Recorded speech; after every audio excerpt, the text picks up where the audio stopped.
Good evening, everyone. Welcome to Heart Talks with Soumya Srinivasan and Rohini Jayanti. And before beginning the session today, wish you all a very, very warm Mother's Day to all the wonderful moms out there. And today's session is so very special, and coincidentally, without any intention, it just happened that we are going to talk about eco psychology. Eco psychology, healing through our connection with nature. Just like we all know, nature is like our mother. Whenever a mom hugs you, whenever she cuddles you, whenever you just sit on her lap, you feel that warmth. And all your pain, all your stress will be relieved. It's just the same when you're with nature. The moment you are in nature, you just forget about yourself. You become a part of nature because nature is all around us and it's also inside us, right? Yes. And for this today's session, we have an amazing guest, none other than, as you all know, it's Soumya Srinivasan. Soumya Srinivasan has an MPhil in psychology and she's working in the field of as a professional storyteller for over 14 years. And she uses storytelling and creative techniques to develop imagination through a venture called Soul Space Storytelling. She facilitates lots of healing storytelling circles, which is also called as Soul Story Mandala for adults to engage deeply with stories for self development and well being. She is also an associate at Mukta Foundation, Bangalore, an organization working in the space of mental health and abuse prevention. She is one of the founder members of Bangalore Storytelling Society, a non-profit organization that promotes, nurtures, and spreads awareness about the art of storytelling. And Soumya Srinivasan organizes lots of events offline and online, and she specifically focuses on healing, emotional well-being, mental well-being, and also her work in picture books is amazing. And she's a plethora of talent and an epitome of I mean to say, what should I say about her is she's an epitome of warmth, love, affection, and whenever she's there around us, you can just feel her aura. She has also completed training from Narrative Practices India and the training in eco-therapeutic practices from Tariki Trust UK online, and has also undergone training in storytelling therapy from the World Storytelling Institute, and also a certified mindfulness practitioner and happiness coach. And if I keep telling about Soumya Srinivasan, I can speak for hours and hours and hours. But before that, we would all get into the show with us. Hello, Soumya. Very warm welcome to you. Hi, Rohini. So happy to be here with you. Thank you. Thank you so much, Soumya, for being on this hard talk session. It's been long waiting to have you, and it fell on Mother's Day. I'm so glad it's a Yes, coincidence. What I've been just thinking since morning. very Yeah. interesting. Very interesting. Yes. So before we get into the conversation, I would love to start it with a small warm up for the audience who are watching us and also for our guest who is here present with us. It's nothing complicated. There is nothing to prepare. It's just take a small pause. If you're outside, just look around you. If you're inside a room, sitting in front of the systems, just close your eyes for a few seconds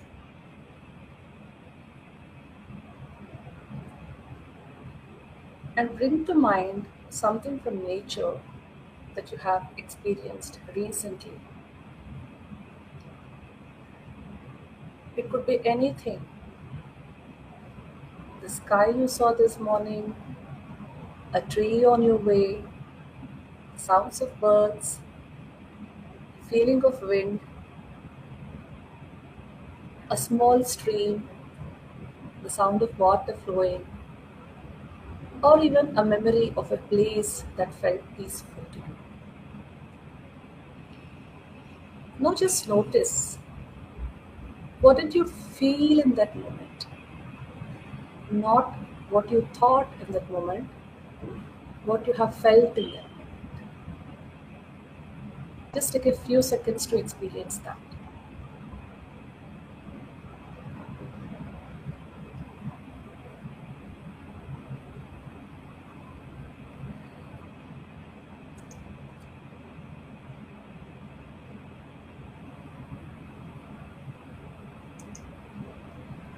Soumya, since you are with us now, can you share your experience?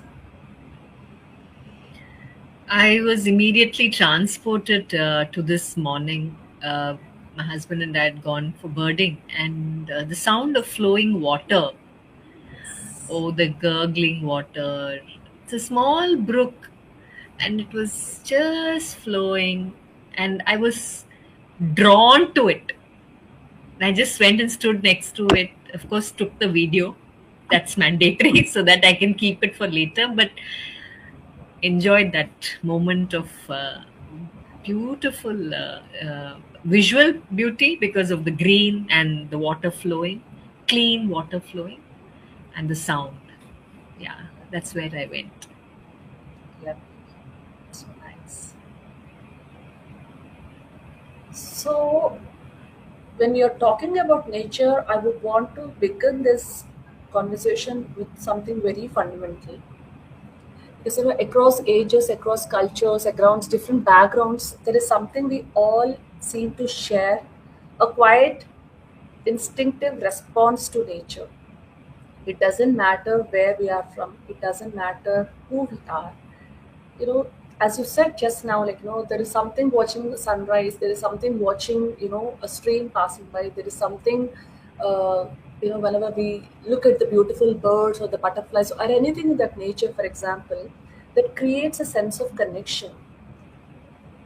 What's interesting is this particular connection does not require an explanation, or it needn't have to be taught.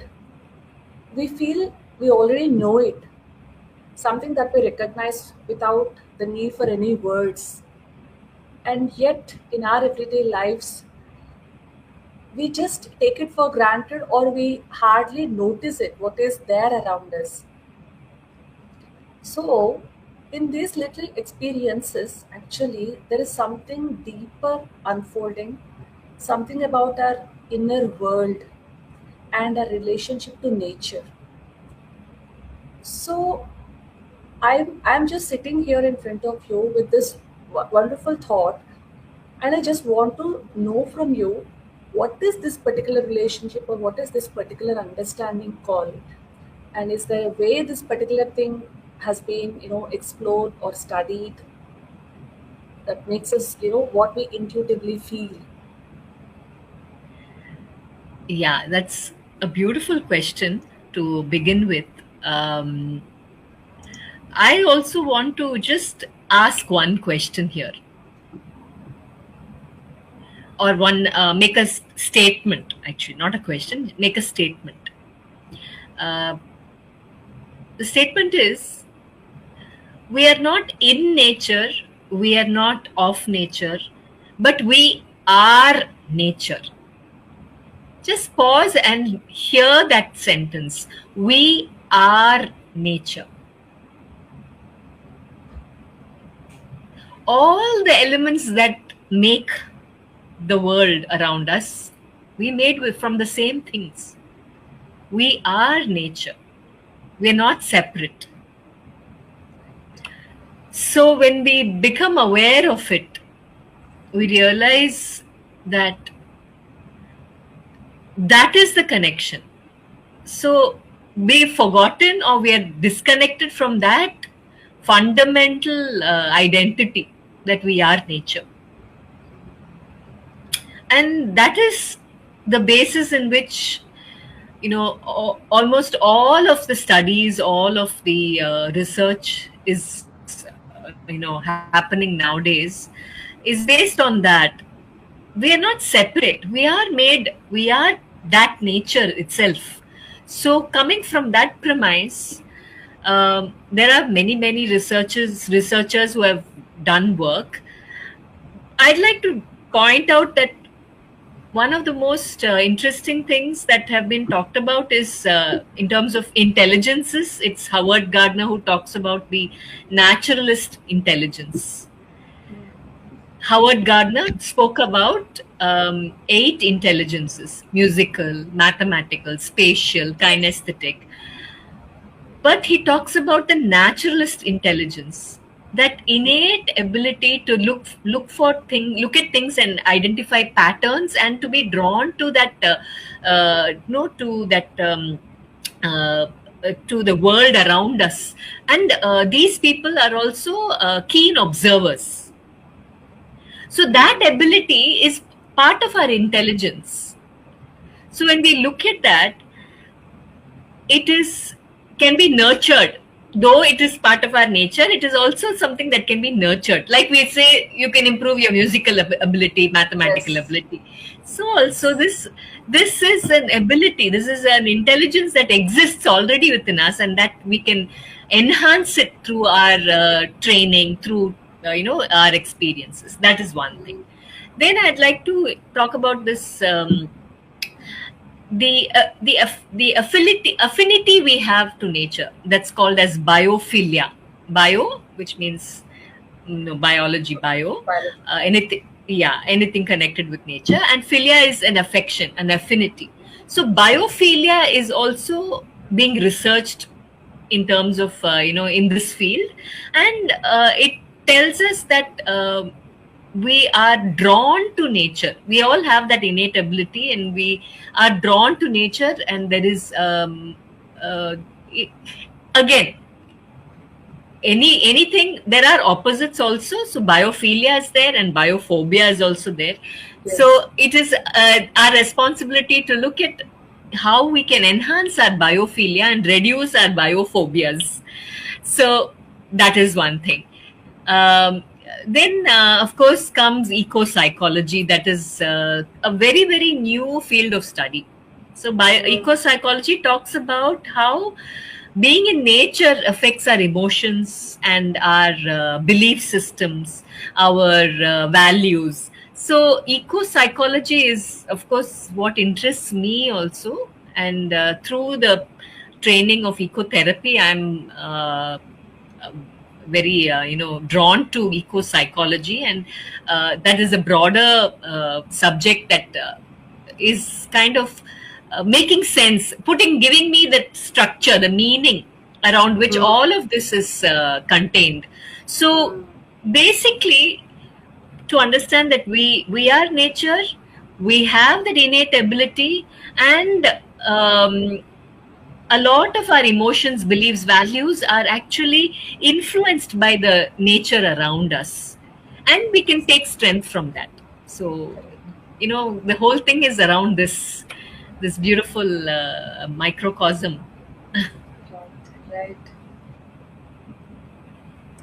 Right. You said that we are nature. We have to take a pause and think, because when I was talking also, I was just saying, we are in nature, or sometimes we are with nature. We are a part of nature, but most of the times, in fact, not most of the times, we almost forgot that we are nature.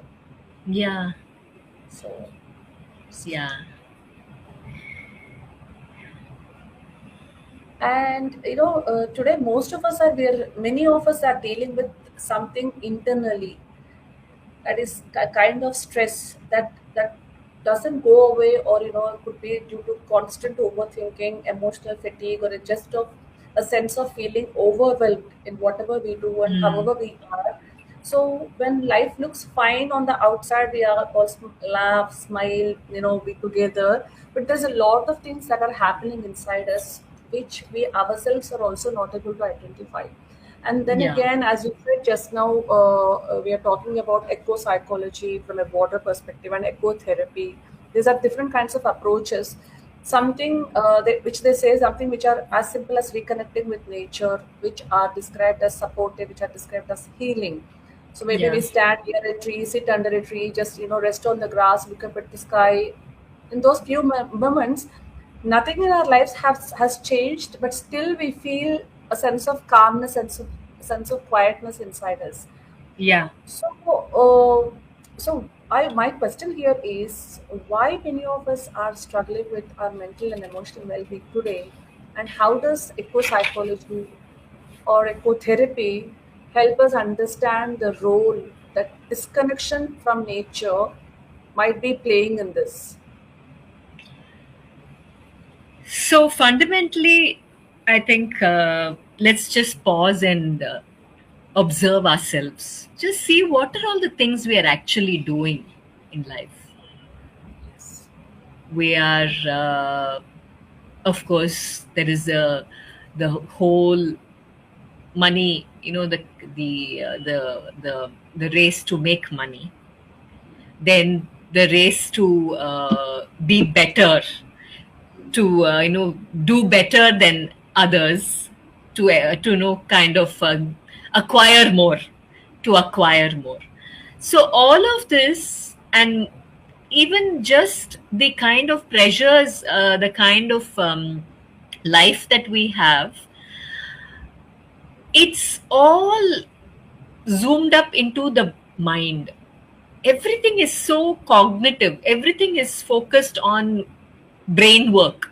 We're constantly, even our education is so focused on how to enhance our brain, and therefore come up with more and more interesting and more complex things to solve our world problems. Correct. I'm talking about gadgets and whatnot, and artificial intelligence. Everything is so complex, so complex. Right. Absolutely. The stress on us is very, very alive, very true, very there. It's a total disconnect between the parts of the body. We are focused on increasing our brain power, but we forgot that we have other parts of the body also. We are a whole. Yes. We are an entire being. We are, this whole body has to function, and not just the brain or just to the cognitive activities. And because of this forgetting, because we are not keeping our awareness in the body, we are naturally suffering from so many issues, and stress being one of the major issues. And stress plays out in so many ways. I don't have to talk about this. This is something that we all know and we are aware of it. And so the stress on the mind and the body is very real. And what mistake we are doing is we are moving away into an isolation. Again, we are taking ourselves into an isolated space, and trying to address it in a very narrow way. What I mean by that is, you take yourself into, you get stressed, your BP goes up, your sugar goes up, and all those kinds of things. Then you're getting into the cycle of getting medication, going for tablets. So you are just addressing the problem in the superficial way. But fundamentally, it's because we have forgotten that our body is there itself. First of all, we've forgotten the body. Then we are trying to address some single issues instead of looking at ourselves as a whole. So what do? It's very simple and at the same time very profound. All we need to do is remember and reconnect with ourselves as a whole. Remember that every part of us is required for us to function. Not just the brain, not just, one part of us. And in connecting with our wholeness, we will start living better lives. And that is why, mentally, the mind has to connect. Mindfully, we connect back to ourselves through breathing, through mindful practices, and remind ourselves again and again and again, we have a breath, we have a body, we have to come back into this body is mine.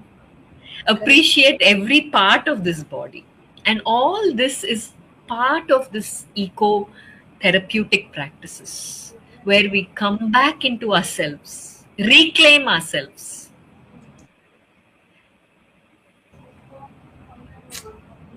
It's so beautiful, Soumya. When you were saying also, I was just connecting it to myself. It's like, only the logical, I mean, as you said, only the mind is working, uh, wherein it's only the logic that is working. Cognitive skills are being developed. And when you said, like, we are forgetting that we have other parts of the body. So, and that particular thing, the development of the cognitive skills alone, putting lot of pressure on it, is indirectly impacting our body, which we are not aware of, completely unaware of. Yeah, yeah, yeah, yeah. It's really, we have been successful in making the jigsaw puzzle. We made a beautiful jigsaw puzzle, Yes. but we don't know how to put it back together. We've lost some parts, We've lost some parts. and And those parts are trying to, reclaim, or they want us to hear. And that is how they are showing us the signals, like, we are we are feeling here. bad. Yeah, we are here. Please do, you know, Yeah, please paying acknowledge attention. us, listen I to us, acknowledge pay it. attention to us. Yes, yes, Exactly, absolutely, exactly. absolutely, Beautiful. absolutely. This is something really very, very important for everyone to know. Especially this Ye- generation, they really have to know this particular thing, because in the race of the technological advancements, even students, children, youngsters, they're rushing themselves, developing their skills and all, completely forgetting what their body actually needs. Okay, body, mind, heart are all one particular thing which they are forgetting. Yeah, So they should exactly, be really, exactly. mm, That's the forgetting is what is causing the harm. Like, to answer your question, so yes, now we have to remember. We have to consciously uh, remember. consciously remember ourselves and put the parts together, become whole again, and reclaim ourselves in full, you know, and not just try to work with some parts. We Yeah. need to put everything together so we become whole, and we feel that the flow in us, in terms Yes. of our body and in terms of how we flow with the outside world also. So only Right. when the inside world is flowing well, you will flow with the outside world.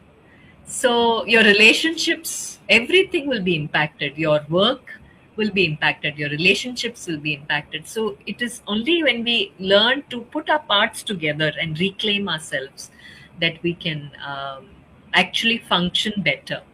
And that is what eco psychology, ecotherapy aims. That is the aim of this study. Mm. Uh, a lot of this so for, the training that I've got is through Tariki Trust, Oh, and yes. our mentor is Caroline Brazier. She's written a book called Ecotherapy and Buddhist Practices. So how we take ourselves into nature and make nature the witness, and when the nature becomes a witness, we can feel less anxious, and keeping nature as witness, or the other, keeping nature as the other in our lives, we can handle our anxieties or our inner world in a better way. So, I mean, not going too deep into, there are tools and techniques which are used in therapy also, but here the nature is kept as the witness, and it's a beautiful idea, and also it is very effective. It is a very effective method of I mean, some to make it a little more clear, like the therapist and the client, for want of better Mm. words. But Yes. I'll probably we can talk about how it's not just about in therapy, but in any Yes. context. Yes. You take a walk in nature, and as you're walking, you notice and observe, and through the noticing, you try to understand how your feelings are, emerging, and Mm. the therapist acts as a facilitator over there to help you connect with nature. And in connecting with nature, you feel like as if, actually, frankly, you feel very held. You will feel very in a safe container. Mm. That is what nature is doing for us. It is there already, the container. We need to take ourselves into that nature and understand ourselves through the eyes of nature, through the conversations, through the perspectives, and to make ourselves whole again. Yep. So lovely, like, as you're talking, the first statement I'm remembering of yours, we are nature. So here, when you are again reconnecting yourself with, or you're becoming a part of nature again, so you are becoming an observer, external observer now, if I'm not wrong. Is Yeah, it? yeah, yeah. You can say that. You are observing yourself in nature and In your nature, relationship with nature.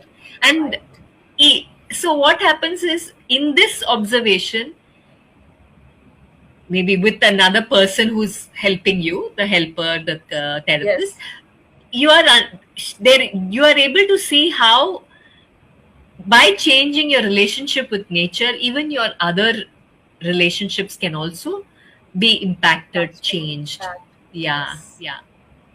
So Something. if a fear is driving you, Yes. fear is something that is a constant, then through, you can go through certain activities where you push yourself a little more. Maybe you don't like to walk barefoot on the ground, and you don't like this, the ickiness of walking on slushy.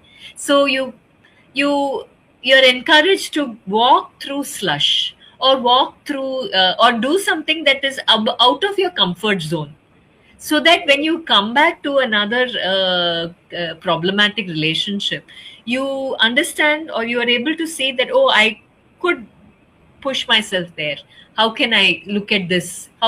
Where can I push myself in this relationship, or how can I look at this differently?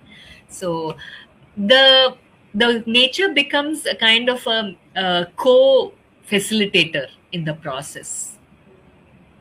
It's very it's again coming back to, we are nature. So keeping our connections and reconnecting with this nature will help us reconnect with our inner selves and with people around us. Right. Like, we have been talking about how nature supports us, how, it acts as a facilitator, how Yeah, it regulates, how it creates space for our emotions, how it impacts, the simple acts impact our relationships outside our own self. So, but we don't always recognize these as intentional ways of caring for our emotional and mental well-being. What is actually yeah, happening in those moments when we connect with nature? How can these simple interactions with nature be therapeutic for our mental and emotional well-being? Just like you said, you walk in the slush, or you sit under a tree, they take you for a walk on barefoot. yeah, So how yeah. these interactions make, it become therapeutic for our well-being? Yeah. So one thing is, you go back to biology, and Mm. there is the impact on the parasympathetic nervous system. So Mm-hmm. basically, being in nature, in again, I'm not talking about you go into a storm. That's not the kind of Yes. invitation that we are giving to people, to walk into a Yeah. storm. Yes. Maybe we I will talk about that also. But uh, physically, if we are going into nature, it is has a calming effect on us, because the parasympathetic nerves are regulated. The kind of environment when we go into, it helps regulate our nervous system, so it calms us down. And in that, see, much of this stress, again, anxiety, there is that anxiousness that comes with overstimulation, overthinking. So these Yes. things are brought into a more homeostatic level, that is this level which is manageable.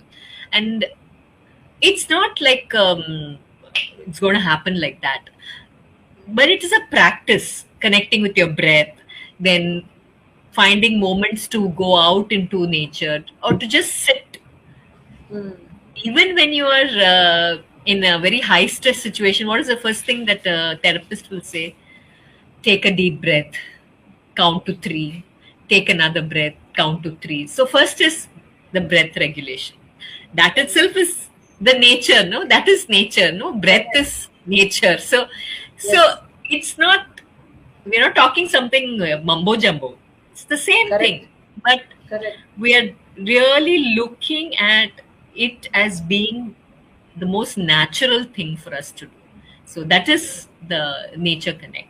And sensory regulation and calming. So there is a kind of immersion that happens when you're in nature. It's called sensory immersion. Mm. So you listen to the birds, you hear the water flowing, or just you sit. Sometimes when you just go and sit on the terrace and the wind is blowing, you're looking at the moon. Just just thinking about it, you feel that immediately your body, your senses kind of slows down, Correct. right? This is the sensory immersion, that the body is tuned to that. And Mm. research papers, everything people can do, but you and I know it. And just Right. talking about it is you feel like saying yes, yes, yes, no, like it Yes. is what it is. It is, that is why we know, we sense that when we sit in that kind of a that there are some spaces that you can just sit and immediately feel a sense of calming. Even when you sit in front of a TV and watching a movie, you may not feel that, but when you Right. go into nature and sit, you don't have to do anything, you just sit and the wind is blowing around you, just sitting, you can feel that peace. No, that's the Correct. word I was looking at, the peace. And Yes. that means your nervous system is now getting regulated. It's not Mm. getting stimulated, it's getting regulated, and it's coming to a homeostasis. The third thing is that, so being in nature, you have the sense of awe and wonder. And I don't know anybody who doesn't feel awe and wonder when they're not in nature. There can be skeptics who are saying, but just imagine you just decide to go and climb a mountain. It may be Everest, it may be a small mountain, but to your capacity you go. When you reach the top of the mountain, how do you feel? You feel a sense of achievement. Oh, I have done this. I've actually climbed. That one, that awe that you feel for yourself or for the what action you have done. We don't feel enough of these feelings, and that is another reason why we feel disconnected. We feel very, very, we feel that stress because we have lost these feelings of awe and wonder in our day-to-day life. You see how a little child will find everything very, ah, oh, they will be looking at things, Yes. and Yes. an ant is so amazing for them. How, when was the Yes. last time you looked at an ant with awe? As Correct. storytellers, maybe you and I may have done it, Yes. right? Yeah, we Right. would have done it because we are constantly looking for ways to engage children. But Right. just think of people who are in different positions in life, the top so-called professional life, they've succeeded, they're top. I wonder when they actually looked at a little flower and just looked at it with awe. It's perfect. A flower is just so perfect in every way. An ant is so perfect. A bee is so perfect. A stone is so perfect. Right. And when did we last sit with these feelings of awe and wonder? That is another way in which connecting to nature, that we bring these feelings again and again in our day to day life. Every day, if we could just start it by saying, today, what am I going to be curious about? Just have that word in the morning as you, or today, what is going to give me a sense of awe? You don't even have to think it. It'll become, once you start doing it, it'll become very natural for you to wake up and think, I wonder what is going to be wonderful today, or wonder filled today. What's going to inspire me today? So, have these words, having these words in our day to day life is also very, very therapeutic. And this is a way in which we can bring that nature into our lives. Um, so, I spoke about these three things. I want to also share that in ecotherapy, there is something called as indoor ecotherapy. I mean, when I found out about this, it's so amazing. There are studies.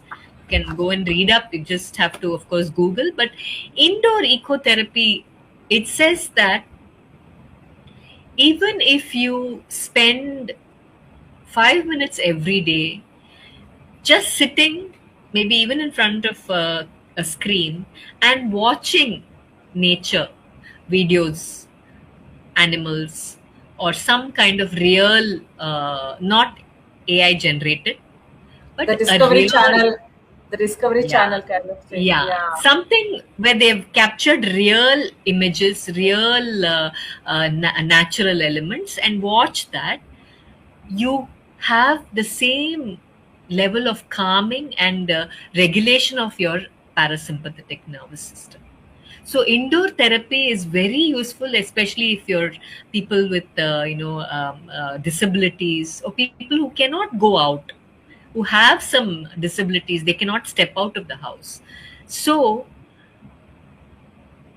it's so amazing that it's there with us, and we only have to access it, and in a more mindful way. Many of us will be doing it, but now with a consciousness. Okay, especially when we find ourselves going into a spiral, we feel Right. low, when we feeling, so try to see if you can connect with nature in some way through indoor ecotherapy, or through these feelings of awe and wonder, or just taking that sense, that breath, and feeling, getting in touch with your body again, no, and catching yourself before you go into a spiral. So of of course, none of this is exclusive. These are all they're all what do you call, helping you. But if you still need more help, the best thing is, of course, to go and take help with a Yes. therapist Right. and Right. ask for help if needed. We'll, of course, speak about that, I think, in another Yes. context. Yes. Yes. Yeah, like you were talking about, simple techniques what we can use in our everyday lives. Just going for a walk, and even when you're sitting inside the house, you don't have time, or sometimes, some people might not be able to walk. They might not have mobility. So for such people, so they can sit in front of the TV or can watch some videos that are related to nature, which gives a sense of calmness. So is this something a person can explore on his or her own, or does it require any kind of guidance from a trained practitioner? See, this is again, these are all practices. Perhaps now to bring in a cultural context in our culturally, we've had a lot of practices that we inherited from our family or people, our elders, certain practices like putting that mogulu outside the kolam outside, cleaning the, so certain practices like plucking flowers and coming into the house and keeping Yes. flowers in the house. It's not just in our country, but many countries we know that people naturally go and take flowers and keep it in the house, have that natural bring that into the this thing. So these are all practices that we can continue to have, that we can keep for ourselves. Mm. But over and above this, if a person needs help, meaning you have gone through a crisis and you need help, there has been Mm. some metabolic change in your body and you're really unable to help yourself through these day-to-day practices, you need to go to a trained professional and talk to them, take help. And there's Mm. nothing wrong in asking or taking help Mm. when you have a crisis. We go to a doctor for something that happens to our body, physically, some problem we go, but we hesitate so much to go when we have a mental health issue. That is Correct. what is amazes me or makes me feel very sad, because that's Right. also your body. it's Yes. it's not able to, there is some stress, there's something that has happened. You need to take the right medication, the right help to go over it. And once you take the medication for your body part, something has happened, then you're okay, you go on, you do things, it's the same thing. Right. We hardly speak about it. Yeah, we feel so ashamed to talk about mental health issues, and we feel we are incapable. We question our capability. I mean, it gets so complex, and at the end of it, if we all need help for different parts of our body, if it's not working, if it's going through some stress, we Yes. need to go to the right doctor or person who can help us. Having said that, I want to also point out that all of us, we have our agency to take care of our body. I am responsible for my body. I know my body. Nobody else knows it as well as I do. So it is I have the right to decide what is to be done with my body. I Mm. have a choice and I have a right. So we exercise that. We have to exercise that choice. Am I going too serious? Please No, no, no, not at all. It's so stop deep, me. actually. No, not at all, not at all. As you said, these practices might sound simple, they might sound accessible. People also, they carry different emotional experiences. Some may be dealing with anxiety, grief, or deeper inner struggles. Yeah, So it becomes very important to understand how to engage this very safely. So, how yeah. do we understand this connection? How can someone ensure they are supporting themselves gently without feeling overwhelmed? As you rightly said, Rohini, it's supporting ourselves gently. I think Mm. that is the thing, Yes. that is the key to it. And know that we are not alone. We Ah, are all we are all humans. We are all sailing in the same boat, and our experiences may be very different. True, but there there are ways in which I think the the responsibility for each one of us to look or find and identify that safe person, the safe space where we feel we can we can access that space, be it in nature, be it in with a community. So creating these spaces is important for us. As much as possible, at least one safe person that we can reach out to, at least one person. I mean, it's not asking much. I feel everyone should have Should have. one one or two people and one or two spaces where they feel they can express themselves without a judgment, and that is creating that is very important, and that responsibility lies in the person's hands as much as possible for them to for each person to identify and uh, to access such people and spaces. Yeah. See, as yeah, Yeah. yes, Soumya. No, no. Go on. Go on. Yeah. Yeah, like as you were talking about eco psychology, I'm beginning to see it something that is helping everyone understand almost at a deeper level, Yeah. because our emotional well-being is connected to our relationship with nature. Not only this particular thing impacts our relationship with ourselves, it also impacts our relationship with everyone or everything around us, right? Yeah. So and in this particular conversation we also see that we are not separate from nature.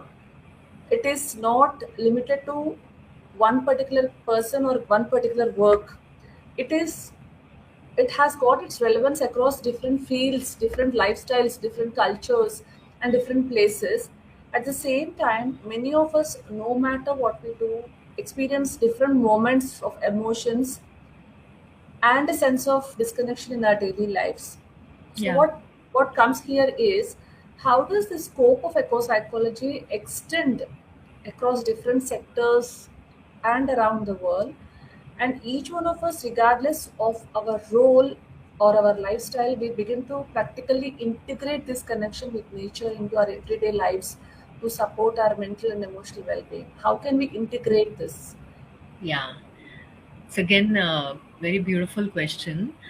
So, its scope is limitless. I feel just as I found storytelling, the scope of storytelling is limitless, and that's Yes. something you and I have experienced. We have known it, that it's so useful wherever we go, and I think that's one reason why even I got pulled into this nature conversation and eco psychology, because I find that it's everywhere and we are nature.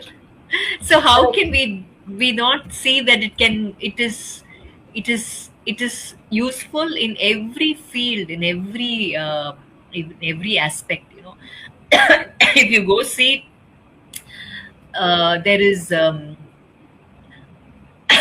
there's something called as archaeotherapy, where connection to land, heritage, landscapes, these are studied, and how study of your connection, individual connection to these things, can be also converted to a therapeutic conversation. So I can go through a deep process of trying to understand my connection to my land, that is the land of my birth, and through healing conversations with my land, I can heal myself. And I found this fascinating because I did it. I actually had a conversation with my land, and I found a story from the Coimbatore where I live, and I went to a local temple, and a very old temple, because I come from that kind of a cultural background. I went to a temple. You can go to any place. You can go to a cemetery. You can go to a mosque. You can go to a church, but where you feel connected, go and identify, or uh, go and look at that space What pulled you to that space, and what makes you what makes you connect to the land? What meaning do you get from this? When I started exploring that, I realized a very spiritual connection, and I was grateful to have been born on this land. So when I started healing that, I felt a deep sense of connect, and that is gave me meaning and purpose, a greater sense of meaning and purpose. So you can see that this kind of healing, nature based healing, is going to a very core level and a very strengthening level within us, helps us heal inside out. So application of this is in vast areas: literature, art, music. I also did a beautiful thing of how sound, various sounds that we hear, we just sometimes we've become immune to certain sounds, so we don't even Yes. register it. But registering those sounds and converting that into art, oh my god, these are mind blowing things. So you can do go just try it also. It's so beautiful. Go sit in a waterfall, go sit near that, just close your eyes, listen to the sound of water, and see how you can make that into an art. Just try to the sound, you try to represent it in whichever artistic way you want on paper. Oh my god, you are just mind blown how we are all connected. Everything is so inspiring. Then you feel that awe and wonder, and again you get into that sense of yeah. So the applications are very varied. You just have to go into this field to kind of see that for the self and to guide others. There are lots of tools, lots of things. Of course, therapy, we have been talking about it from the beginning. There are many, the scope is very high. I Mhm. also wanted to say that the most important thing, I think, in all of this is that the slowing down which happens when you're in nature.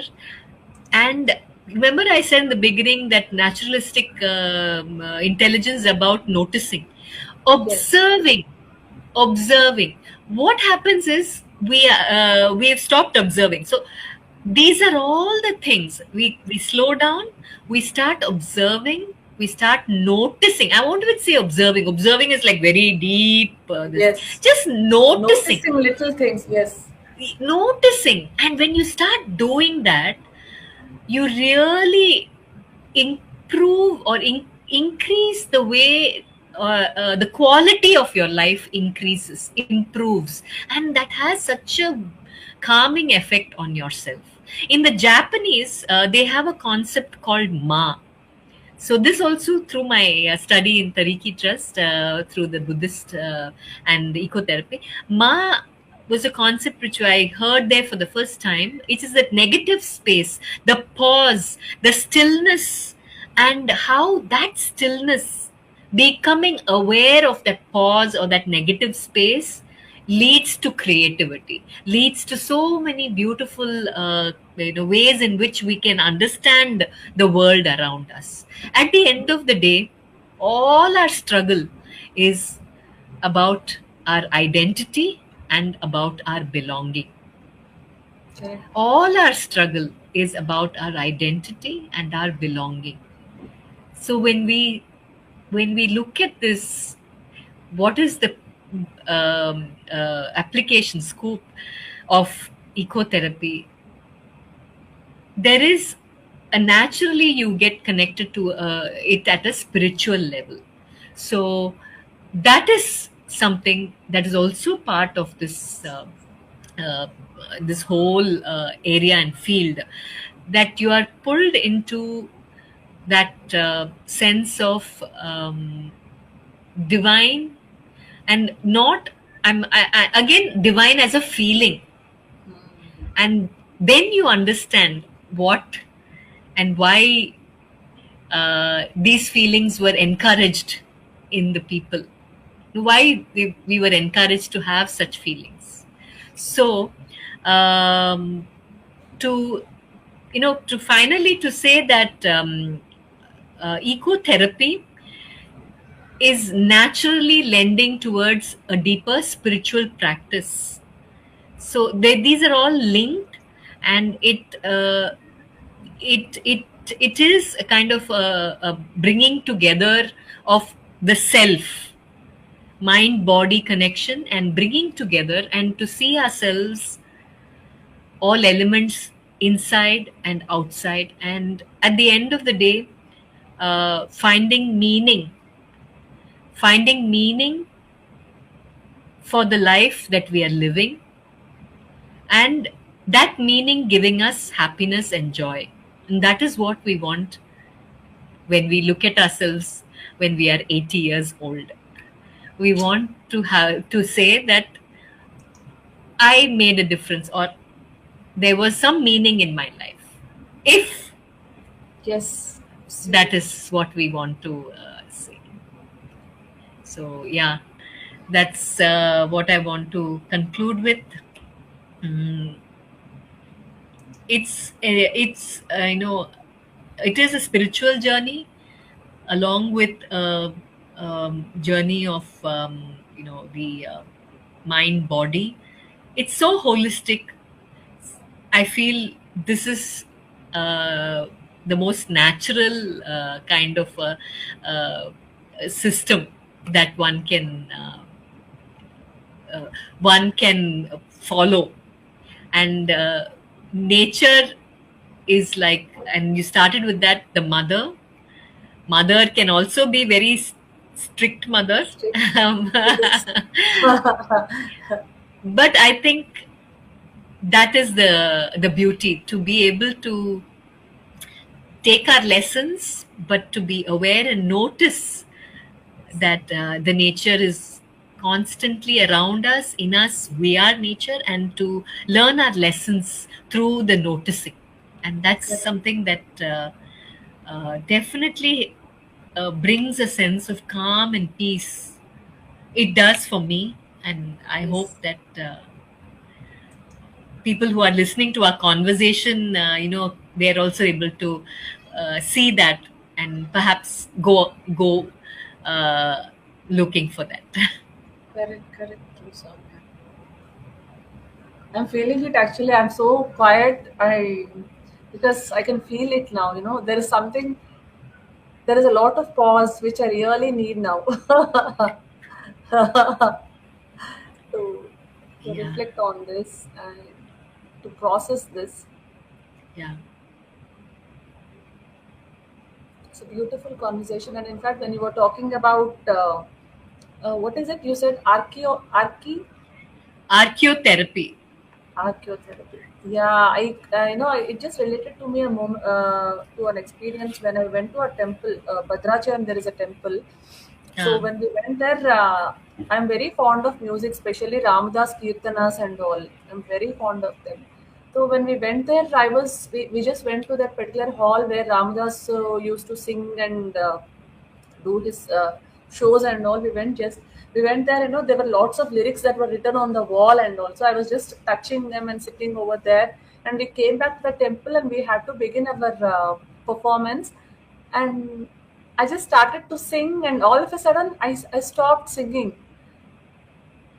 I really don't know what happened to me in that moment. Tears were just rolling down my cheeks, and I was quiet. I lost the sense of the surroundings and all. I was with something else that moment. So when you are talking about belonging to your land, knowing your land, you know, it just the kind of a spiritual connection which you get during this yeah, process. It resonated with me. When I say to that experience, I really felt it yeah, again all over. So yeah, it's so beautiful. It's really so yeah, deep. yeah, And thank yeah, you so much for bringing this such a wonderful concept, such a wonderful theme of eco psychology, which is very new, very unique, and very special, and very important to all of us. Because almost, I think I've heard it for the very first time. Maybe people who are in this profession might be aware of it, but it's something very new. Speaking about ecotherapy and eco psychology, something about nature which we all know, but something which we have almost forgotten about, and Yeah. trying to re-establish that particular link or that particular connection between us with us again. That's what I say, because you said we are nature, so reconnecting with ourselves again through this Yeah. particular conversation. Thank you so very much, Soumya. That was wonderful. Thank Thanks a you. lot. Yeah, I can Thank you, hear. Rohini, for your wonderful questions. Each one of them make me think so much, and you have a way with words. So kudos to what you do and the way you bring yourself into everything that you do. Really appreciate that. Thanks a lot, Soumya.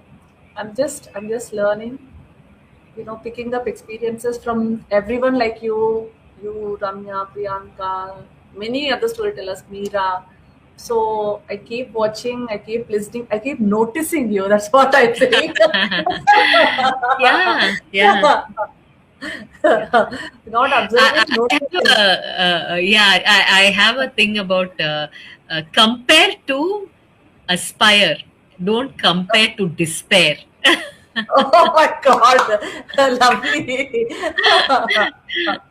Yeah, yeah. Compare to aspire. Don't compare to despair. Despair. This is we can end with this particular statement. Yeah. Lovely, lovely. I'm telling myself as much, I tell myself that much. Yeah, Yeah. thanks a lot. Thank you Thank you so so much, much. audience. Yeah, for watching it. I'll be sharing these links again on different platforms. So we will come up with another beautiful theme, another wonderful guest next month, second week Sunday, 5 p.m. live on Facebook. So till then, have a nice Sunday evening. Bye bye. Bye.